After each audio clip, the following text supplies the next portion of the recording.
I became one of the 50 million billion black women that were laid off in America, in the United States in 2025. I was given 2 weeks severance. Okay. Okay. Am I preaching right now? Y'all, okay, I think I'm preaching there a little bit. Okay. Hey YouTube, welcome back to my channel. If this is your first time here, my name is Vanessa. I'm an American who's moving abroad, and I started this channel so that I could document, reflect, share, and connect with like-minded people. So if that's you, if you are someone who's interested in moving abroad or just having conversations about America and this culture and this country and what the heck is going on, then you're in the right place. So stay tuned. Okay, y'all. So it is day maybe 4 or 5. I should get an official counter. It's day somewhere in the first week of me posting every day on YouTube. I'm dedicated to growing my YouTube channel. I'm so excited. I'm actually really enjoying making these videos. Something that is just such a truth, but it's so hard to really accept is that things will seem really hard until you start to do them, and then you start to just figure it out. So I'm really enjoying that. I'm figuring it out on YouTube. My videos aren't getting a lot of views. I don't have a lot of subscribers, but I have more subscribers than I had last week. I have more views than I had last week. So I'm growing. I'm doing it, and it's getting easier. And I don't want to say easier, but it's getting, I'm like each day it gets a little bit easier. I woke up this morning and I didn't want to record, and I almost didn't do it. And I'm so happy that I'm sitting here right now and I'm doing it because it's fun to do it. So, that's just a quick message. If there's anyone out there who is new to YouTube, if you're growing your channel in 2026, I'm right there with you. So let's stay dedicated and let's just keep doing it. I have a goal to do these videos without editing or cutting too much. I follow another creator on here who is amazing. She has really inspired me to start my channel. Her name is Glow, and I don't know her last name. I'm gonna link her channel in the comments, but she's been so inspirational to me, and she does these videos. She just goes live and she just speaks, doesn't do any cuts. And I'm like, I want to get there. So that's the goal eventually. Right now, I still just like, I don't know, I just feel like I'm like a little too spacey. I'm an intelligent person. Okay, I have no shame in saying that. I'm an intelligent person, but I get a little spacey sometimes, and there's like gaps in between what I want to say. So I just need to get comfortable with that silence and sitting on camera and feeling okay working out what my actual thought is without like freaking out. So baby steps, baby steps. But yeah, we're here, and let's just hop into today's topic. So today's video is about how I became one of the 50 million billion black women that were laid off in America, in the United States in 2025. I was given 2 weeks severance. Okay. I was paid out for my PTO, which was very, very helpful. Obviously, the company shut down, so I was moving into, okay, I'm not going to have a paycheck. But I don't know, 2 weeks severance, guys, honestly, that sucked. And that sucks. And I hope that I'm never in that situation again. These are the things that like are ra like radicalize me. 2 weeks severance for a company that I worked for years, and built alongside with the CEO. And I don't want to make it personal. Everyone got 2 weeks severance, but again, these are just practices that are just don't fit with me. I'm just like, I don't want to do this anymore. I don't want to, like, how is it safe to go get a job, right? I'm doing the safe thing. I got a job with a company. I had a salary, my hours were promised, and then the company shut down. And I had nothing to do with that decision. I had no say in the company shutting down. And then I had 2 weeks severance. Okay, so I want to break down what I did into four different parts. So I'm sorry for the corporate talk. I'm going to use the different quarters. So like quarter one, two, three, four. As I was making this, I was like, this is so corporate, but I do think it's just easy to break it down sort of in terms of like the four different sections of the year. Quarter one, okay. When again we were laid off, we were told about the layoffs the beginning of 2025, and the company officially shut down at the end of February. So quarter one, like February, March, April of this year, I was euphoric. I was so happy to not be working that job anymore, I was like, is something wrong with me? Because as we are the company shutting down, I'm still talking with my coworkers and whatnot. I was so happy. Again, I hated the job. I was exhausted. I was underpaid, severely underpaid, and I didn't see how I was going to grow in this company. So I was just very, very unhappy. And when everything ended, I was just relieved, right? I was like in the state of like euphoria, like I get to wake up and enjoy my days. I get to wake up and not look at my calendar and dread how many calls I have on my calendar because I probably have 8 to 10 calls on my calendar in one day. I was just so happy. I had no shame about collecting unemployment. I was like, I paid into it. I'm getting these checks. Like, I get to wake up a few days for a few weeks or maybe a few months and not dread my days. Like, I was so happy. I was euphoric. I was planning out all the things I was going to do with my free time. I had no care in the world. I was like, because I still had faith, right? I'm like, I've been here before. I have quit a job before. People have lost jobs in the past. So for those first few months, I was like, I'm good. I'm good. So quarter two rolls around, and this is where some of the heaviness and the grief really set in. I was applying to jobs in quarter one as well. I took a few weeks off actually between when the company ended and when I started officially applying for jobs. I just needed some time to like take a break. It was just the shutdown of the company was insane. I needed a few weeks to not think about joining another company and just like re getting back into this rat race. So quarter two rolls around and I'm applying for jobs. There is this video of me from May 2025, and I look at it now and it's shocking because I took myself out somewhere to try and boost my mood, and I was just so down. I was so depressed. My body was just messed up. I was down. Couldn't pick myself back up. And really the two things, it was fear. It was fear and really just like having a deficit, very narrow vision of what my next steps could be. Applying for jobs was not going well. The job listings were so depressing. I do not live in a state where they require the salaries to be listed, which I think that they should. I have friends who live in California.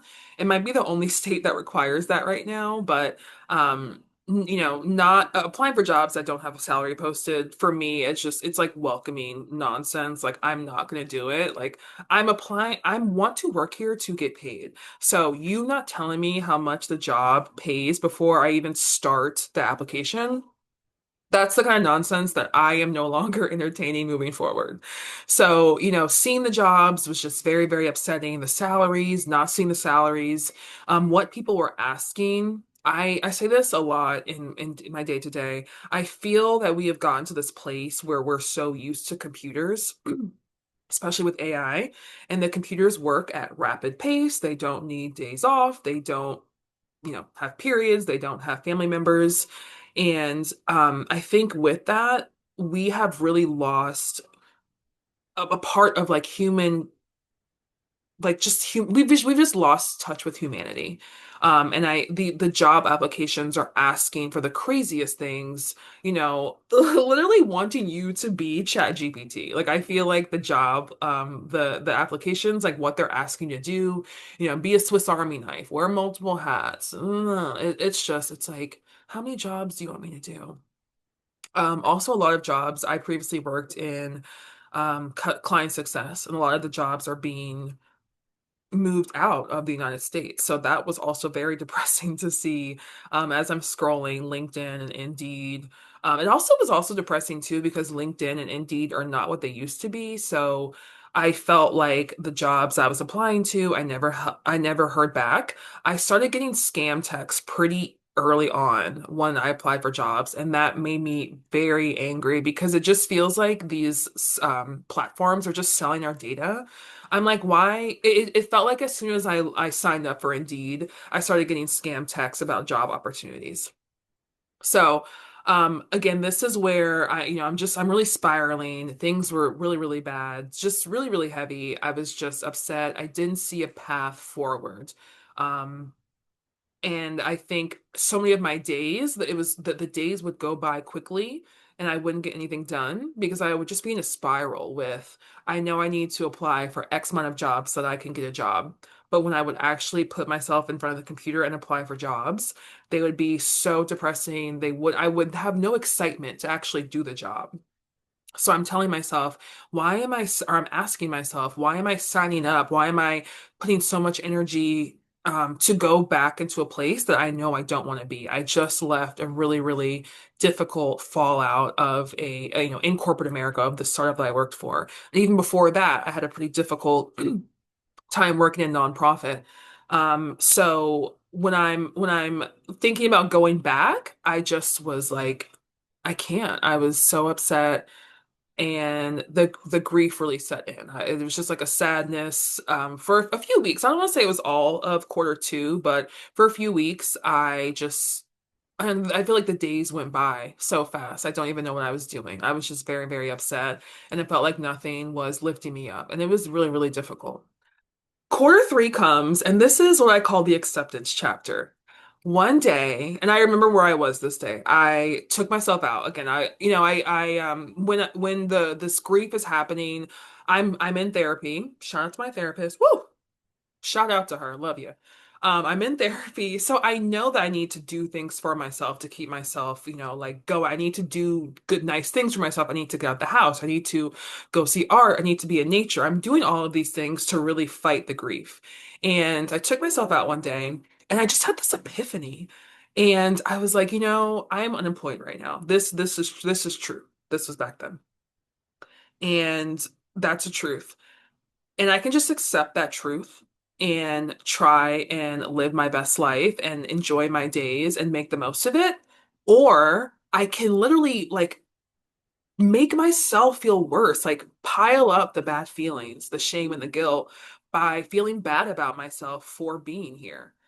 And when I just had that thought, that just changed everything. Like it was just one day. And I don't think that, I say this these epiphanies I don't think epiphanies just come out of the blue. I think all the things I was doing to pull myself out of the grief is what allowed me to like really reach this mindset and this thought.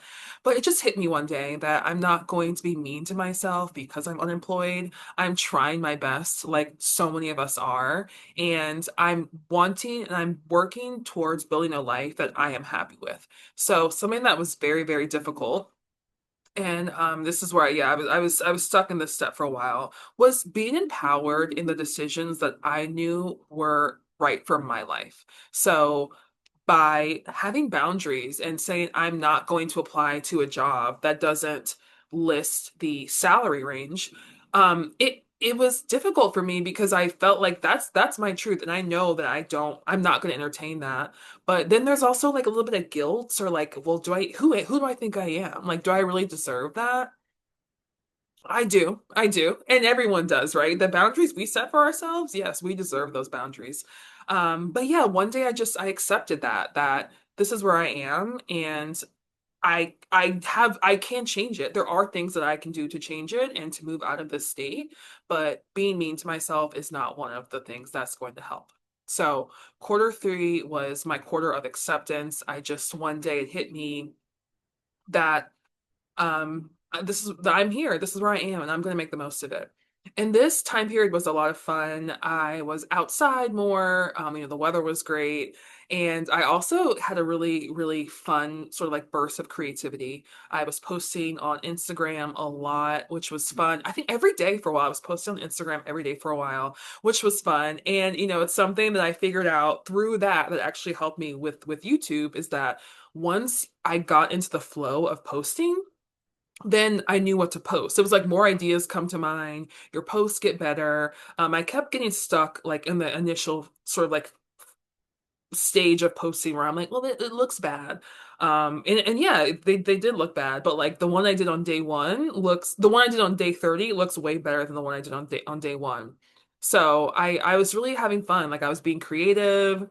I was in Canva every day, okay? Me and Canva. Me and Canva go together.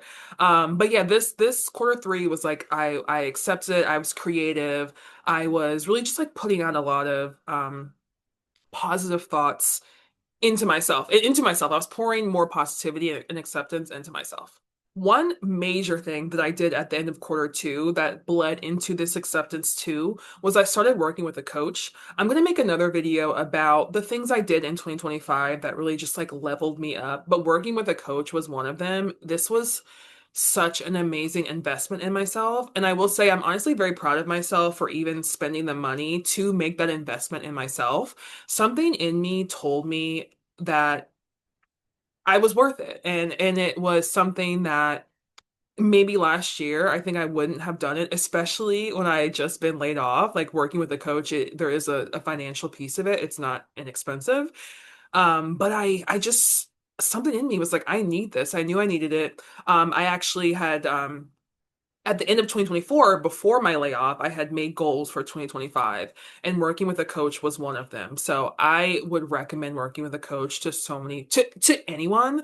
I am trying to get people like I'm trying to get my friends to work with the coach I worked with because she was just so amazing. It was just like a resource that I found so much love inside of myself, and so people who I love, I want them to experience it too. But working with a coach definitely helped me Q1, Q2, Q3, and Q4. Like I can see now daily how just like the truths and like the mindsets and the things that we talked about in this coaching program that I did, how it's pouring into me even still now. And that brings us to quarter four, which we are in now. And this is what I'm calling the empowerment quarter, the empowerment phase of this year. I have consumed a lot of self-help material this year. Like I just mentioned, working with the coach, the program was actually called The Empowered Woman. So when I heard the name of the cohort, I was like, yes, this is what I need. Because as I previously mentioned, I was having difficulty like standing 10 toes down in the decisions that I wanted for myself or the changes I wanted to make in my life moving forward. So doing this coaching program was so, so helpful to bring that and that sense of empowerment to me back. I also read this amazing book, which I've talked about on my channel before. It's called Playing Big by Tara Moore. Oh, and I know that like self-help is sort of a tricky industry. I definitely don't recommend all self-help books, and I think that they should be consumed with, I guess, in moderation or like, with a balance. But I don't think you should read self-help books and accept them as truth. I don't think we should read any books and accept them as truth. But this book was really good, and one of the things from the book that just stays with me is this idea that American women are free to do things, but we are not empowered. And ever since I read that, it's sticking with me so much. Probably that'll be need to be another video. But ever since I read that, I feel like I've been in so many conversations where I'm just like, there's a sense of empowerment that's missing here. We have so many options and um we have so many options. And to be honest, as Americans, we have a lot of privilege and a lot of options to be able to do things. And I want to say that with I know as America is tricky because some of us have a lot of options and some of us don't. So I want to rephrase that. But I think we have more options than we think that we know, especially those of us um, who have been presented with a lot of options, right? So it's sort of like weird because I have had a lot of options in my life. Both of my parents went to college and I went to good public schools and private schools and I went to college and I got my master's degrees.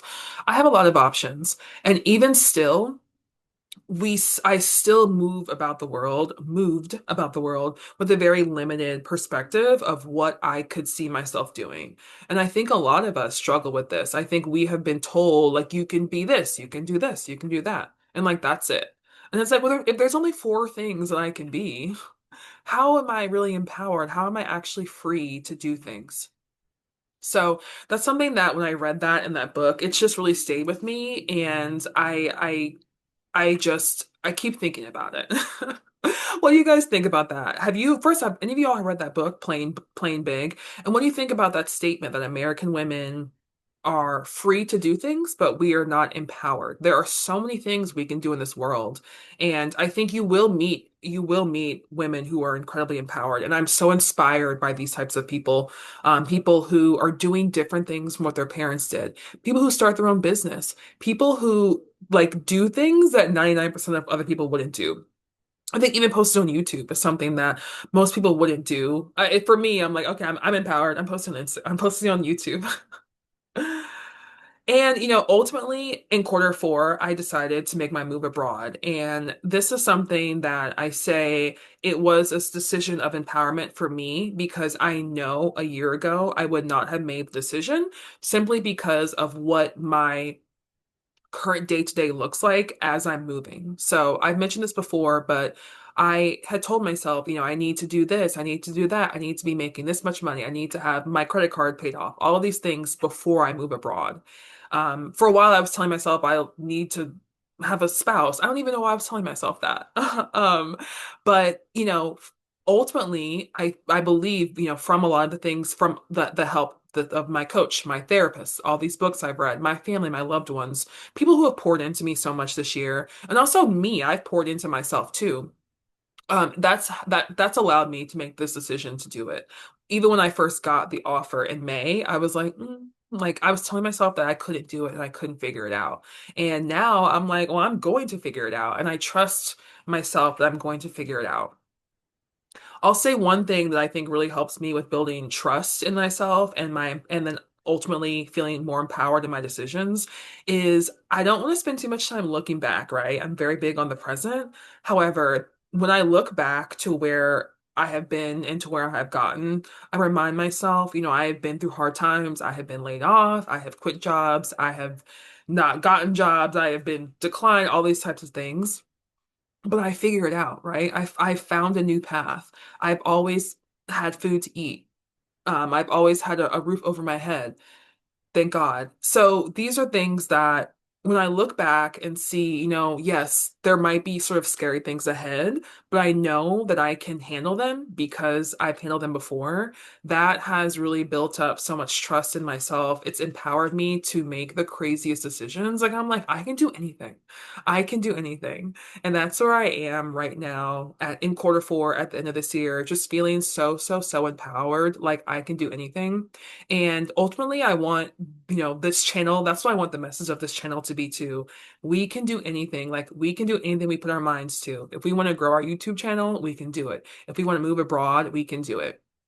Now, obviously, there are logistical things that get in, I don't say get in the way. There is a logistical component to that too, right? Like moving abroad is not an easy thing to do logistically. You obviously need access to money to be able to get a visa. I need my passport to get a visa. I needed a bunch of logistical things.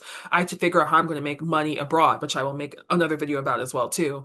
But so much of it starts off with the mental too, like the mindset. And I just want us to be more empowered and like to really believe that we can do things. And if you have a dream, yeah, it might be really hard to get there, but like at least allow yourself to dream, allow yourself to imagine it, because if we don't even imagine it, then we will never achieve it.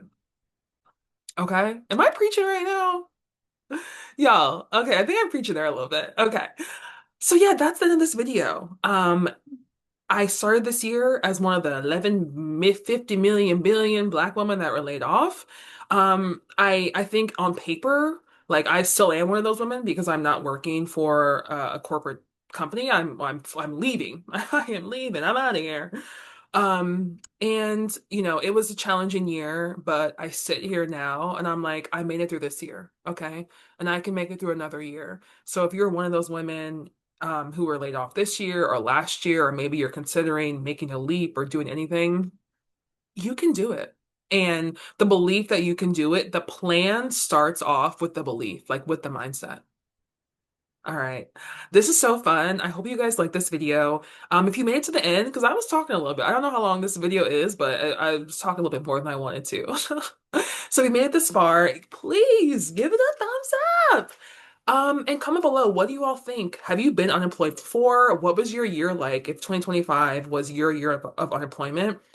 Did you go through any of these phases too? Let me know. I hope you all are hanging in there, and I'll talk to you again very soon. Bye.